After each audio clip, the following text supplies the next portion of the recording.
रात का अंधेरा धीरे धीरे घेरने लगा था और गांव के लोग अपने अपने घरों में लौट रहे थे। गांव के बाहर एक पुराना रेलवे स्टेशन था जो अब बंद हो चुका था। कुछ दिनों से वहां अजीब अजीब बातें सुनने को मिल रही थीं, लेकिन किसी ने गंभीरता से नहीं लिया। राहुल और उसकी दोस्त सुमन ने तय किया कि वे उस स्टेशन की सच्चाई जानने के लिए वहां जाएंगे।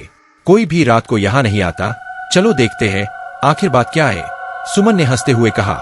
राहुल थोड़ी अनिच्छा के साथ सहमत हो गया। रात के 10 बजते वे स्टेशन पहुंच गए। चांद की फीकी रोशनी में स्टेशन का पुराना और जीर्ण अशीर्ण रूप और भी डरावना लग रहा था। रेल की पटरियां खामोश थीं और हवा की धीमी आवाज उनके दिलों को तेजी से धड़काने लगी। वे दोनों स्टेशन के प्लेटफॉर्म पर चलने लगे। अचानक स्टेशन के अंदर से एक अजीब सी आवाज आई, जैसे कोई खांसी या दर्द की चीख हो। ये क्या था? सुमन ने कांपते हुए पूछा। राहुल ने हिम्मत दिखाते हुए कहा, शायद ये सिर्फ हवा की आवाज होगी। वे आहिस्ता आहिस्ता स्टेशन के अंदर की ओर बढ़े। अंधेरे में एक पुराना टिकट काउंटर उनकी नजरों के सामने आया।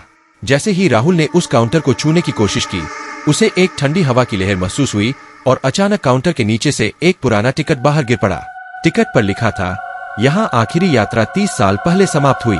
तभी प्लेटफॉर्म पर एक घुटी हुई आवाज सुनाई दी, रुको मत, मेरे पास मत आओ। यह आवाज धीरे धीरे और पास आती जा रही थी। राहुल और सुमन की धड़कनें तेजी से बढ़ गईं।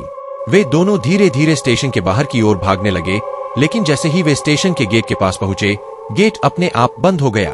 उनकी सांसें उखड़ने लगी।